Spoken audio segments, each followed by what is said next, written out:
Praise the Lord. പേരൊക്കെ ഇന്നലെ പറഞ്ഞതുകൊണ്ട് വീണ്ടും ഞാൻ ആവർത്തിക്കുന്നില്ല.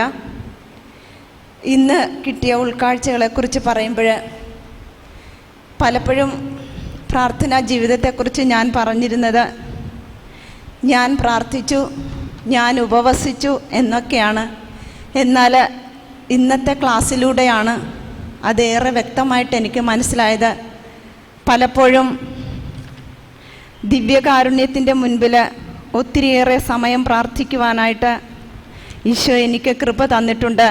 അതെല്ലാം ദൈവമാണ് എന്നെ പ്രചോദിപ്പിച്ചത്. അതിനെല്ലാം മുൻകൈ എടുത്തത് ഈശോ തന്നെയാണ്. ബ്രദർ സംസാരിക്കുകയുണ്ടായി സമരിയാക്കാരിയുടെ കാര്യം പറഞ്ഞുകൊണ്ട് അവളുടെ ആത്മാവിൻ്റെ രക്ഷയ്ക്ക് വേണ്ടി അവളെ ഒരു പുതിയ ജീവിതത്തിലേക്ക് നയിക്കുവാനായിട്ട് ഈശോ തന്നെയാണ് മുൻകൈ എടുക്കുന്നത്. അപ്പോൾ എൻ്റെ ജീവിതത്തിലും എനിക്ക് എപ്പോഴെല്ലാം പ്രാർത്ഥിക്കുവാനുള്ള പ്രചോദനം ഉണ്ടായിട്ടുണ്ടോ, ദിവ്യകാരുണ്യ സന്നിധിയിൽ മണിക്കൂറുകൾ ചെലവഴിക്കാനായിട്ട് എനിക്ക് സാധിച്ചിട്ടുണ്ടെങ്കിൽ അതൊരിക്കലും എൻ്റെ കഴിവോ മേന്മയോ ഒന്നുമല്ല, മറിച്ച് ദൈവം തന്നെ എൻ്റെ കാര്യത്തിൽ മുൻകൈ എടുത്തത് കൊണ്ടാണെന്ന് ഒരു വലിയ ഉൾക്കാഴ്ച എനിക്കിന്ന് കിട്ടി. അതോടൊപ്പം തന്നെ ഞാൻ ഈ ബ്രദറെ ക്ലാസ് എടുക്കുന്ന നിമിഷങ്ങളിൽ എൻ്റെ മനസ്സിൽ ഞാൻ പ്രാർത്ഥിക്കായിരുന്നു, ഓ സ്വർഗീയ അപ്പ, എത്രമാത്രം വെളിപ്പെടുത്തലുകളാണ് അവിടുന്ന് ഈ നിമിഷങ്ങളിൽ നൽകിക്കൊണ്ടിരിക്കുന്നത്. എനിക്കതിനുള്ള ഭാഗ്യമുണ്ടായല്ലോ എന്ന് ഞാൻ ശരിക്കും എൻ്റെ ഉള്ളിൽ പിതാവായ ദൈവത്തിന് നന്ദി പറയുകയായിരുന്നു. കാരണം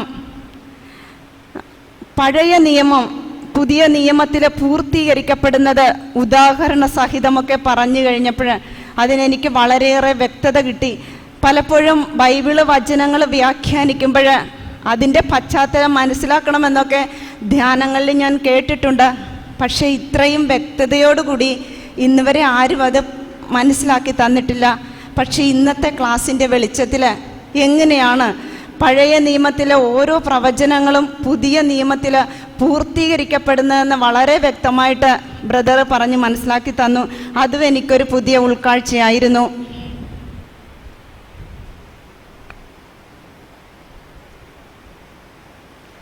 അതോടൊപ്പം തന്നെ വചനത്തോട് ജ്ഞാനം എങ്ങനെ ഈ ദിവസങ്ങളിൽ ഞാൻ ഇന്നലെ പങ്കുവെച്ചതുപോലെ ഓരോ നിമിഷങ്ങളും ഞാനിങ്ങനെ പ്രാർത്ഥിച്ചുകൊണ്ട് നടക്കായിരുന്നു, പരിശുദ്ധാത്മാവേ ജ്ഞാനം പകരണമേ, ജ്ഞാനം നൽകണമേ എന്ന്.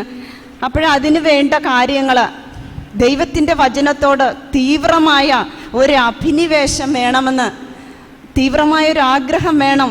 ജ്ഞാനം കിട്ടണമെങ്കിൽ അതിൻ്റെ ആദ്യത്തെ പടി ദൈവത്തിൻ്റെ വചനത്തോട് അദമ്യമായൊരു ആഗ്രഹം വേണമെന്ന്, അതും എനിക്ക് ഇന്നത്തെ ക്ലാസ്സിലൂടെ ലഭിച്ച പുതിയ ഉൾക്കാഴ്ചയാണ്.